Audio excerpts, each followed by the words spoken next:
എല്ലാ പാരന്റ്സിനുള്ള ഏറ്റവും വലിയ ടെൻഷൻ എന്ന് പറഞ്ഞു കഴിഞ്ഞാൽ എന്റെ കുഞ്ഞ് കറക്റ്റ് അളവിലാണോ പാല് കുടിക്കുന്നത്, വിശപ്പ് മാറുന്നുണ്ടോ? ഈ ഒരു ടെൻഷൻ മിക്ക ന്യൂ പാരന്റ്സിനും ഉണ്ടാവാറുണ്ട് അല്ലെ. ചില ബേബീസ് 80 തൊട്ട് 100 ml വരെ കുടിക്കാറുള്ളൂ. എന്നാൽ ചില ബേബീസ് 120 തൊട്ട് 150 റേഞ്ചിൽ കുടിക്കാറുണ്ട്. എന്നാൽ നിങ്ങൾ ഡയറക്റ്റ് ബ്രസ്റ്റ് ഫീഡ് ചെയ്യുന്നവരാണെങ്കിൽ നമുക്ക് എത്ര അളവിലാണ് കുഞ്ഞു കുടിക്കുന്നതെന്ന് പോലും മനസ്സിലാവാറില്ല. അപ്പൊ ബേബിക്ക് എങ്ങനെ ഇനഫ് മിൽക്ക് കിട്ടുന്നുണ്ടെന്ന് നമുക്ക് അറിയാൻ പറ്റും. ഈ വീഡിയോയിൽ 0 to 12 months ഒരു ബേബിക്ക് എത്രത്തോളം മിൽക്ക് വേണം എന്നുള്ളതാണ് ഞാൻ എക്സ്പ്ലെയിൻ ചെയ്യുന്നത് കേട്ടോ. അതുപോലെ തന്നെ ബോട്ടിൽ ഫീഡ് ചെയ്യുന്ന ബേബീസിന്റെയും ബ്രസ്റ്റ് ഫീഡ് ചെയ്യുന്ന ബേബീസിന്റെയും ഡിഫറൻസ് എന്താണെന്നും ബേബിക്ക് ഇനഫ് മിൽക്ക് കിട്ടുന്നുണ്ടെന്നുള്ളതിന്റെ സൈനും പിന്നെ പാരന്റ്സ് ചെയ്യുന്ന കോമൺ ആയിട്ടുള്ള കുറച്ച് മിസ്റ്റേക്സ്, ഇത്തരം കാര്യങ്ങളാണ് ഈ ഒരു വീഡിയോയിൽ ഞാൻ പറയുന്നത്. പിന്നെ ഒരു ഇമ്പോർട്ടന്റ് കാര്യം എന്താണെന്ന് വെച്ച് കഴിഞ്ഞാൽ ഓരോ ബേബിയും ഡിഫറെന്റ് ആണ്. ഓരോ ബേബീസും എടുക്കുന്ന മിൽക്കിന്റെ ഇൻടേക്കും ഡിഫറെന്റ് ആയിരിക്കും.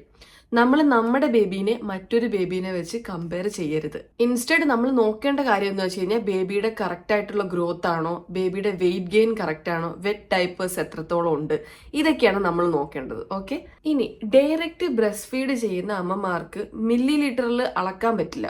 അഥവാ അവർ പമ്പ് ചെയ്തിട്ടാണ് മിൽക്ക് എടുക്കുന്നതെങ്കിൽ അതിനെ നമ്മൾ എക്സ്പ്രസ്ഡ് മിൽക്ക് എന്നാണ് പറയുന്നത്. ഞാൻ പമ്പ് ചെയ്ത് കുഞ്ഞിന് കൊടുക്കുന്ന ഒരാളാണ് കേട്ടോ. അത് കൂടുതലും ഞാൻ പമ്പ് ചെയ്തിട്ടാണ് കുഞ്ഞിന് മിൽക്ക് കൊടുക്കുന്നത്. നൈറ്റ് ഫീഡ്സ് ആണ് ഞാൻ കൂടുതലും ഡയറക്റ്റ് ഫീഡ് ചെയ്യുന്നത്, ബ്രസ്റ്റ് ഫീഡ് ചെയ്യുന്നത്. ഡയറക്റ്റ് ബ്രസ്റ്റ് ഫീഡ് ചെയ്യുന്ന അമ്മമാർക്ക് കുഞ്ഞ് എത്ര ml പാല് കുടിച്ചു എന്നുള്ളത് ഒരിക്കലും അളക്കാൻ പറ്റില്ല. ഡയറക്റ്റ് ബ്രസ്റ്റ് ഫീഡ് ചെയ്യുന്ന അമ്മമാര് ശ്രദ്ധിക്കേണ്ടത് കുഞ്ഞ് കറക്റ്റ് ആയിട്ടുള്ള വെയിറ്റ് ഗെയിൻ ആണോ എന്നുള്ളതാണ്. നമ്മൾ എന്തായാലും ഇനീഷ്യൽ സ്റ്റേജിൽ ഡോക്ടറെ കാണിക്കുമ്പോഴേക്കും ഡോക്ടർ വെയിറ്റ് പറയുന്നുണ്ടാവുമല്ലോ. എല്ലാ മാസവും 1 കിലോ വെച്ചെങ്കിലും കുഞ്ഞിന് കൂടണം എന്നുള്ളതാണ്.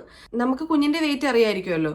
അപ്പം ആ വെയിറ്റ് തൊട്ട് ഓരോ മാസവും 1 കിലോ വെച്ചെങ്കിലും കുഞ്ഞിന് കൂടുന്നുണ്ടോ എന്നുള്ളത് നോക്കുക. അതുപോലെ തന്നെ നമ്മൾ ഇടയ്ക്ക് ഡോക്ടറിനെ വിസിറ്റ് ചെയ്യുന്ന സമയത്ത് ഡോക്ടറിനോട് ചോദിക്കുക പ്രോപ്പർ ആയിട്ടുള്ള വെയിറ്റ് ഗെയിൻ ആണോ ഉള്ളത് എന്ന്. അതുപോലെ വെറ്റ് ഡൈപ്പേഴ്സ് കൂടുതലായിട്ടുണ്ടോ എന്നുള്ളത്. ഓരോ ഫീഡിന് ശേഷവും കുഞ്ഞ് സാറ്റിസ്ഫൈഡ് ആയിട്ട് നമുക്ക് ഫീൽ ചെയ്യുന്നുണ്ടോ എന്നുള്ളത്.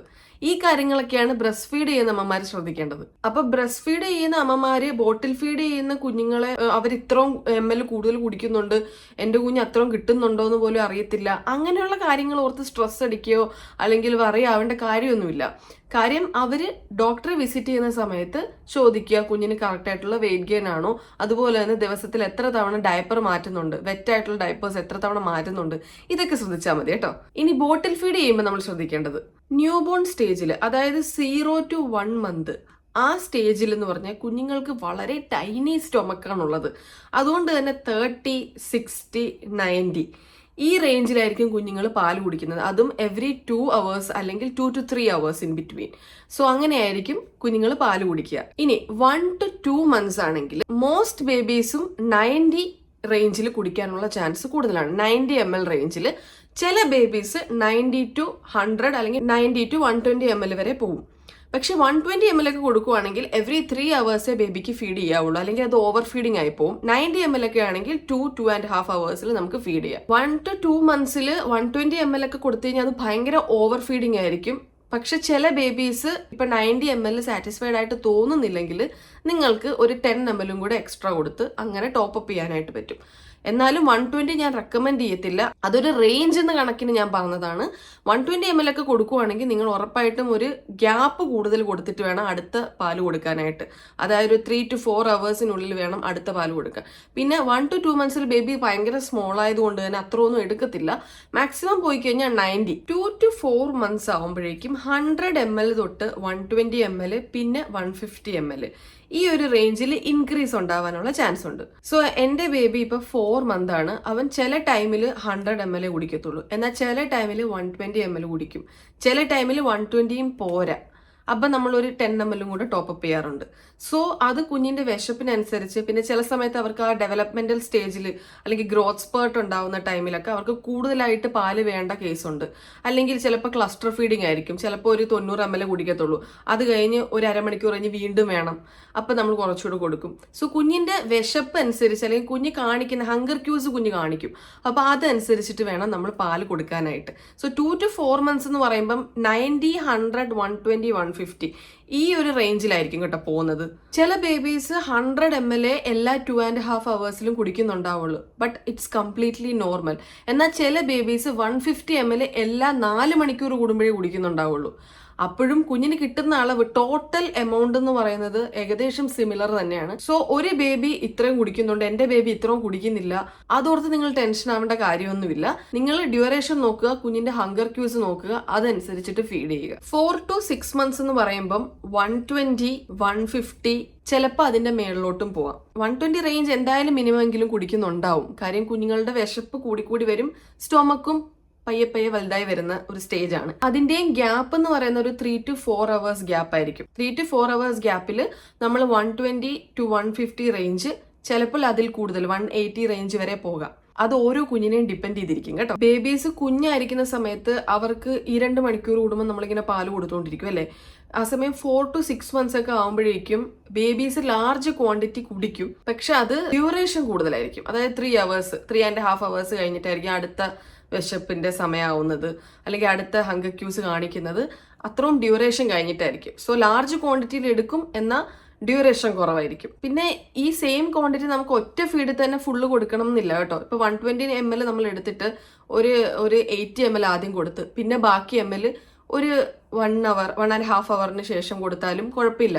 ഇപ്പൊ കുഞ്ഞുങ്ങൾ കൂടുതലായിട്ട് റിഫ്ലക്സ് ഉള്ള കുഞ്ഞുങ്ങൾ കുടിക്കുന്ന പാല് കൂടുതലായിട്ട് തികട്ടുന്നുണ്ടെങ്കിൽ അത് ഒന്നെങ്കിൽ ഓവർ ഫീഡിങ് കാരണമായിരിക്കും, അല്ലെങ്കിൽ ഗ്യാസ് ഇഷ്യൂസ് കാരണമായിരിക്കും, അതല്ലെങ്കിൽ നമ്മൾ ഒറ്റയടിക്ക് ഇത്രയും എമൗണ്ട് കൊടുക്കുന്നതുകൊണ്ടായിരിക്കും. അപ്പൊ എമൗണ്ട് ഒന്ന് ചേഞ്ച് ചെയ്ത് നോക്കുക, ഡ്യൂറേഷൻ ഒന്ന് കൂട്ടി നോക്കുക. അങ്ങനെ കൊടുക്കുന്ന അളവിൽ മാറ്റങ്ങൾ വരുത്തി ടൈം നോക്കി മനസ്സിലാക്കി കൊടുത്തു കഴിഞ്ഞാൽ ഈ പ്രശ്നങ്ങളൊന്നും ഉണ്ടാകത്തില്ല കേട്ടോ. 6 to 12 months കുഞ്ഞുങ്ങൾ സോളിഡ്സ് സ്റ്റാർട്ട് ചെയ്യുന്ന ഒരു മന്താണ് അല്ലേ അത് 6 month എന്ന് പറയുന്നത്. ഈ സോളിഡ്സ് സ്റ്റാർട്ട് ചെയ്താൽ പോലും മിൽക്കാണ് കുഞ്ഞുങ്ങളുടെ മെയിൻ സോഴ്സ് ഓഫ് ന്യൂട്രീഷൻ എന്ന് പറയുന്നത്. അതായത് ഒരു വയസ്സ് വരെ കുഞ്ഞുങ്ങൾക്ക് മിൽക്ക് തന്നെ ആയിരിക്കും മെയിൻ സോഴ്സ് ഓഫ് ന്യൂട്രീഷൻ. ബാക്കി നമ്മൾ ആഡ് ഓൺ ചെയ്യുന്നു എന്നേ ഉള്ളൂ. സോളിഡ്സ് നമ്മൾ സ്റ്റാർട്ട് ചെയ്യുമ്പോഴാണെങ്കിലും ഒരു ഫുഡ് തന്നെ ഒരു 3 days നമ്മൾ കണ്ടിന്യൂസ്ലി കൊടുക്കാൻ നോക്കുക. അതിന്റെ ടേസ്റ്റ് കുഞ്ഞ് മനസ്സിലാക്കിയതിന് ശേഷം മാത്രമേ നമ്മൾ ഡിഫറെന്റ് ആയിട്ടുള്ള ട്രൈ ചെയ്യാവുള്ളൂ. ഇനീഷ്യലി 6 monthsലൊക്കെ ഒരു 2 spoon അല്ലെങ്കിൽ 3 spoon ഒക്കെ മതി. അത് കഴിഞ്ഞിട്ട് ഓരോ മാസം കൂടുമ്പോഴും 6 months, 7 months, 8 months അങ്ങനെ കൂടുന്ന അനുസരിച്ചിട്ട് സോളിഡ്സിന്റെ അളവ് പയ്യെ കൂട്ടുക, ബൗളിന്റെ അളവ് കൂട്ടുക, വെള്ളം ചെറുതായിട്ട് ഇൻട്രൊഡ്യൂസ് ചെയ്യുക. എന്നാലും മിൽക്ക്, ബ്രസ്റ്റ് മിൽക്ക് അല്ലെങ്കിൽ ഫോർമുല എന്ന് പറയുന്നത് ഒരു മെയിൻ സോഴ്സ് ഓഫ് ന്യൂട്രീഷൻ ആയിട്ട് വെക്കുക. ഇനി അടുത്തത് science your baby is getting enough milk. ഇനി നമുക്ക് ബേബിക്ക് ഇനഫ് മിൽക്ക് കിട്ടുന്നുണ്ടെന്ന് ഉള്ളതിന്റെ കുറച്ച് സയൻസ് ഞാൻ പറയാം. ഒന്ന്, ബേബിയുടെ വെയിറ്റ് ഗെയിൻ പ്രോപ്പർ ആയിരിക്കും. 2, ന്യൂ ബോൺ പീരീഡിന് ശേഷം 6 അല്ലെങ്കിൽ അതിന് മേളിലോട്ട് വെറ്റ് ഡൈപ്പേഴ്സ് എന്തായാലും ഉണ്ടായിരിക്കും. 3, ഓരോ ഫീഡിന് ശേഷവും ബേബി സാറ്റിസ്ഫൈഡ് ആയിട്ട് നമുക്ക് കാണാൻ പറ്റും. 4, ബേബി നല്ല ആക്റ്റീവ് ആയിരിക്കും, നല്ല അലേർട്ട് ആയിരിക്കും. 5, നിങ്ങളുടെ ഡോക്ടർ അല്ലെങ്കിൽ നിങ്ങളുടെ പീഡിയാട്രീഷ്യൻ കുഞ്ഞിന്റെ ഓവറോൾ ഹെൽത്ത് അല്ലെങ്കിൽ ബേബിയുടെ വെയിറ്റ് ഗെയിനിൽ ഹാപ്പി ആയിരിക്കും. ഇനി എപ്പോഴാണ് നമ്മൾ മിൽക്ക് കൂട്ടേണ്ടത്? ബേബി നമ്മൾ കൊടുക്കുന്ന ബോട്ടില് ഒറ്റടിക്ക് ഫിനിഷ് ചെയ്യുവാണ്, എന്നിട്ട് വീണ്ടും ഹങ്കർ ക്യൂസ് കാണിക്കുവാണ്. അതായത് നമ്മൾ മിൽക്ക് കൊടുത്തതിന് ശേഷവും കുഞ്ഞ് ഹങ്കർ ക്യൂസ് കാണിക്കുന്നുണ്ട്, കുഞ്ഞ് നല്ല രീതിയിൽ കരയുന്നുണ്ടെങ്കിൽ കുഞ്ഞിനൊന്നെങ്കിൽ പാല് കിട്ടുന്നില്ല, അല്ലെങ്കിൽ നമ്മൾ കൊടുക്കുന്ന അളവ് കൂട്ടേണ്ടിയിരിക്കുന്നു. ഇതാണ് ഇതിന്റെ അർത്ഥം. നമ്മുടെ കുഞ്ഞിന്റെ രീതികൾ മനസ്സിലാക്കിയിട്ട് വേണം നമ്മൾ പാല് കൂട്ടേണ്ടത്. അല്ലാതെ അപ്പുറത്തെ വീട്ടിലെ കുഞ്ഞ് നല്ല രീതിയിൽ കുടിക്കുന്നുണ്ട്, അല്ലെങ്കിൽ അപ്പുറത്തെ വീട്ടിലെ കുഞ്ഞ് ഈ പ്രായത്തിൽ 120 ml കുടിച്ചിട്ടുണ്ടായിരുന്നു എന്നും പറഞ്ഞുകൊണ്ട് നമ്മുടെ കുഞ്ഞിന് നമ്മൾ ഓവർ ഫീഡ് ചെയ്യേണ്ടതോ അല്ലെങ്കിൽ എക്സ്ട്രാ കുറെ മിൽക്ക് കൊടുക്കേണ്ടതോ ആവശ്യമില്ല. കുഞ്ഞിന് ആവശ്യമുള്ള എന്താണെന്ന് നമ്മൾ മനസ്സിലാക്കിയിട്ട് അതനുസരിച്ചിട്ട് ഫീഡ് ചെയ്യുക. ഇനി പാരന്റ്സ് ചെയ്യുന്ന കോമൺ ആയിട്ടുള്ള കുറച്ച് മിസ്റ്റേക്സ് ആണ്. ഒന്നാമത്തത്, നമ്മുടെ ബേബീനെ മറ്റൊരു ബേബിയായിട്ട് കമ്പയർ ചെയ്യുക എന്നുള്ളതാണ്. അത് ഒരിക്കലും ചെയ്യാൻ പാടില്ല. ഓരോ ബേബീസും ഡിഫറെന്റ് ആണ്, അവരെടുക്കുന്ന മിൽക്കിന്റെ അളവും ഡിഫറെന്റ് ആയിരിക്കും. രണ്ടാമത്തെ കാര്യം എന്ന് പറഞ്ഞു കഴിഞ്ഞാൽ, ബോട്ടിൽ ഫീഡ് ചെയ്യുവാണെങ്കിൽ ബോട്ടിൽ ഫിനിഷ് ചെയ്യാൻ വേണ്ടിയിട്ട് ഫോഴ്സ് ചെയ്യുക എന്നുള്ളതാണ്. കുഞ്ഞ് അതിന്റെ വിശപ്പിനനുസരിച്ച് സാറ്റിസ്ഫൈഡ് ആയിട്ട് കുടിച്ചതിന് ശേഷം ചിലപ്പം അത് ടങ്ക് യൂസ് ചെയ്തിട്ട് ബോട്ടിൽ പുറത്തോട്ട് തള്ളും, അല്ലെങ്കിൽ സ്പിറ്റ് ചെയ്യും, അല്ലെങ്കിൽ സൈഡിൽ കൂടെ പാലിങ്ങനെ പോകുന്നതായിട്ട് നമുക്ക് കാണാനായിട്ട് പറ്റും. അതിൻ്റെയൊക്കെ അർത്ഥം എന്ന് പറഞ്ഞാൽ കുഞ്ഞ് ഓൾറെഡി വയറ് നിറഞ്ഞിട്ടുണ്ട്, ഇനി പാലിന്റെ ആവശ്യമില്ലെന്നാണ്. ചിലപ്പോൾ നമുക്ക് പാല് ഒരു 20 അല്ലെങ്കിൽ 30 ml മിച്ചം ഉണ്ടാകുമായിരിക്കും. അത് ഇറ്റ്സ് ഓക്കെ, അത് ബേബിക്ക് വേണ്ട എന്നാണ് ബേബി പറയുന്നത്, മതിയായി എന്നാണ് പറയുന്നത്. അപ്പോഴേക്കും അത് നിർത്തുക, അല്ലാതെ ഓവർ ഫീഡ് ചെയ്യാനോ അല്ലെങ്കിൽ ഫോഴ്സ്ഫുള്ളി ബേബിക്ക് കൊടുക്കാനോ നോക്കരുത്. മൂന്നാമത്തെ കാര്യം എന്ന് പറഞ്ഞാൽ, ഇൻക്രീസിങ് മിൽക്ക് ടു ക്വിക്ലി. പെട്ടെന്ന് തന്നെ ഇപ്പം ഈ ആഴ്ച 100 ml കുഞ്ഞിന് കൊടുത്ത്, അടുത്ത ആഴ്ച 120 കൊടുത്ത്, അതിന്റെ അടുത്ത ആഴ്ച 150 കൊടുത്ത്, അങ്ങനെ ആവശ്യമില്ല. നമ്മൾ നോക്കുക. ഇപ്പൊ ഒരു 100 ml കുഞ്ഞ് സാറ്റിസ്ഫൈഡ് ആണ്, 2 ആഴ്ച അങ്ങനെ പോട്ടെ, 100 ml കുടിച്ചിട്ട് കുഞ്ഞ് വീണ്ടും ഹങ്കർ ക്യൂസ് കാണിക്കുന്നുണ്ടെങ്കിൽ കൂട്ടുക. ചെറിയ റേഞ്ചിൽ വേണം പയ്യെ ഇൻക്രീസ് ചെയ്ത് കൊണ്ടുപോകാനായിട്ട്. അതുപോലെ തന്നെ വേറൊരു ടെൻഷൻ എന്ന് പറഞ്ഞു കഴിഞ്ഞാൽ, ഒരു നേരം ചിലപ്പം കുഞ്ഞ് പാല് കുടിച്ചതിന് ശേഷം കരഞ്ഞ്, ഇപ്പൊ ബ്രസ്റ്റ് ഫീഡ് ചെയ്യുന്ന അമ്മമാരുടെ കാര്യമായിട്ടോ ഞാൻ പറയുന്നത്, പാല് കുടിച്ചു കഴിഞ്ഞിട്ട് കരയുവാണെങ്കിൽ എന്റെ മിൽക്ക് സപ്ലൈ ലോ ആയതുകൊണ്ടാണ് കരയുന്നതെന്നുള്ള ചിന്തയുണ്ടാവും മിക്കവർക്കും. അത് ട്രൈ ചെയ്ത് നോക്കുക. ഒന്നെങ്കിൽ പമ്പ് ചെയ്ത് നോക്കുക, എത്ര ml മിൽക്ക് കിട്ടുന്നുണ്ടെന്ന് നോക്കുക. ചിലപ്പോൾ നമുക്ക് ഓരോ നേരം ഒരേപോലെ കിട്ടണമെന്നില്ല. ഇപ്പൊ ഫോർ എക്സാമ്പിൾ എന്റെ കേസിലാണെങ്കിൽ മോർണിംഗിൽ ഭയങ്കര കൂടുതലായിരിക്കും ബ്രസ്റ്റ് മിൽക്ക് ഉണ്ടാവുക. ആ സമയം ഒരു നൂണൊക്കെ ആകുമ്പോഴേക്കും ചിലപ്പോൾ എനിക്ക് കിട്ടുന്ന ഒരു 90 to 100 ml ആ ഒരു റേഞ്ചിലേ കിട്ടത്തുള്ളൂ. സോ ഒരു നേരം നമുക്ക് കിട്ടുന്ന മിൽക്ക് കുറവായതുകൊണ്ട് നമ്മുടെ സപ്ലൈ കുറഞ്ഞു എന്നല്ല അതിന്റെ അർത്ഥം. അത് നിങ്ങൾ ഫ്രീക്വന്റ് ആയിട്ട് ചെക്ക് ചെയ്യുക. ബേബി സാറ്റിസ്ഫൈഡ് ആവുന്നുണ്ടോ എന്ന് ചെക്ക് ചെയ്യുക. ബേബി നമ്മൾ മിൽക്ക് ഫീഡ് ചെയ്തതിന് ശേഷവും ബേബി സാറ്റിസ്ഫൈഡ് ആവുന്നില്ല, കരയുവാണ്, പിന്നെയും നമ്മൾ കൊടുത്ത് കുറച്ചു നേരം വെയിറ്റ് ചെയ്തിട്ട് വീണ്ടും കൊടുത്തു കഴിഞ്ഞാലും കരയുന്നുണ്ട് എന്നുള്ള കേസാണെങ്കിൽ മാത്രം ഡോക്ടറെ കണ്ടിട്ട് അതിനുള്ള സൊല്യൂഷൻസ് കാണുക. പിന്നെ ബോട്ടിൽ നമ്മളിപ്പം 100 ml അല്ലെങ്കിൽ 120 ml കൊടുത്തു കഴിഞ്ഞാൽ നമുക്ക് ഏകദേശം ഒരു ധാരണ ഉണ്ടാവും ഇനി ഒരു 2.5 മണിക്കൂർ കഴിഞ്ഞിട്ട് കുഞ്ഞിനെ വിശക്കത്തുള്ളൂ. അതേസമയം ബ്രസ്റ്റ് ഫീഡ് ചെയ്യുന്ന അമ്മമാർക്ക് ആ ഒരു ഡ്യൂറേഷനിൽ ചെറിയ വ്യത്യാസം വരും. കാര്യം നമ്മൾ അവിടെ ഫീഡ് ഓൺ ഡിമാൻഡ് ആണ് വരുന്നത്. കുഞ്ഞ് എപ്പോഴൊക്കെ വിശന്ന് കരയുന്നോ അപ്പോഴൊക്കെ നമ്മൾ ഫീഡ് ചെയ്യേണ്ടി വരും. അത് ചിലപ്പോൾ 2 മണിക്കൂർ ഗ്യാപ്പ് വേണം എന്നില്ല, അല്ലെങ്കിൽ ചിലപ്പോൾ 2.5 മണിക്കൂർ കഴിഞ്ഞിട്ടായിരിക്കത്തില്ല, അതിന്റെ ഇടയ്ക്കായിരിക്കും. ചിലപ്പോൾ കുഞ്ഞ് കുറച്ച് പാല് കുടിച്ചതിന് ശേഷം പ്രത്യേകിച്ച് ഒരു 3-4 months ഒക്കെ ആകുമ്പോഴേക്കും ഭയങ്കര ഡിസ്ട്രാക്റ്റഡ് ആയിട്ടുള്ള ഫീഡിങ് ആണ്. കാര്യം അവർക്ക് കുറച്ചുകൂടെ ക്ലിയർ ആയിട്ട് നമ്മുടെ എൻവയോൺമെന്റ് കാര്യങ്ങളൊക്കെ കാണാനായിട്ട് സ്റ്റാർട്ട് ചെയ്യും. അപ്പോഴേക്കും അവർ ഭയങ്കര ഡിസ്ട്രാക്റ്റഡ് ആവും, പിന്നെ പാല് ചിലപ്പോൾ കുടിച്ചെന്ന് വരില്ല, അങ്ങനത്തെ കേസൊക്കെ ഉണ്ട്. അപ്പം ബ്രസ്റ്റ് ഫീഡ് ചെയ്യുന്ന സമയത്ത് ആരെങ്കിലും അപ്പുറത്തൂടെ പോയി കഴിഞ്ഞാൽ കുഞ്ഞ് പെട്ടെന്ന് തല വെട്ടിച്ച് നോക്കും, പിന്നെ ചിലപ്പോൾ പാല് കുടിക്കത്തില്ല. പക്ഷെ അപ്പൊ വീണ്ടും കുറച്ച് കഴിയുമ്പോൾ വീണ്ടും വിശക്കുമ്പോൾ നമ്മൾ വീണ്ടും പാല് കൊടുക്കുക. അപ്പൊ ബ്രസ്റ്റ് ഫീഡ് ചെയ്യുന്ന അമ്മമാർക്ക് മില്ലിലിറ്റേഴ്സിൽ നമുക്ക് മെഷർ ചെയ്യാൻ പറ്റില്ല എന്നുള്ള രീതിയിൽ വിഷമിക്കേണ്ട കാര്യമൊന്നുമില്ല. ബ്രസ്റ്റ് ഫീഡിംഗ് എന്ന് പറയുന്നത് ഓൾവേസ് ഒരു പ്യുവർ ആയിട്ടുള്ള കാര്യമാണ്.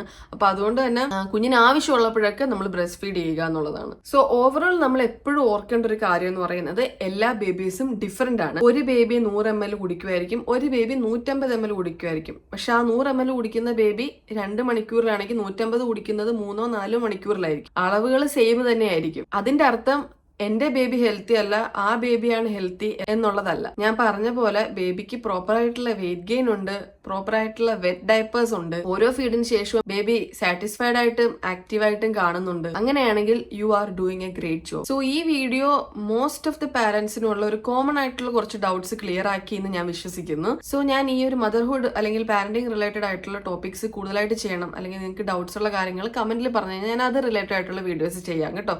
അതുപോലെ ഞാൻ യൂസ് ചെയ്യുന്ന ബ്രസ്റ്റ് പമ്പ് ഏതാണെന്നും ബ്രസ്റ്റ് മിൽക്ക് എങ്ങനെയാണ് ഞാൻ ഇൻക്രീസ് ചെയ്തതെന്നുള്ളതിന്റെയും, അതുപോലെ എങ്ങനെ നമുക്ക് ബോട്ടിൽസ് വാഷ് ചെയ്യാം, സ്റ്റെറിലൈസ് ചെയ്യാം, ഇങ്ങനെയുള്ള ഡീറ്റെയിൽഡ് ആയിട്ടുള്ള വീഡിയോസ് എല്ലാം തന്നെ ഞാൻ എന്റെ ചാനലിൽ ലോങ് വീഡിയോസിൽ അപ്ലോഡ് ആക്കിയിട്ടുണ്ട്. അപ്പൊ അത് കണ്ടിട്ടില്ലാത്തവരെ എത്രയും പെട്ടെന്ന് കാണുക. നിങ്ങളുടെ മിക്ക ഡൗട്ട്സും ആ വീഡിയോസിലൂടെ തന്നെ ക്ലിയർ ആവും കേട്ടോ. സോ നമുക്ക് മറ്റൊരു വീഡിയോ ആയിട്ട് വീണ്ടും കാണാം.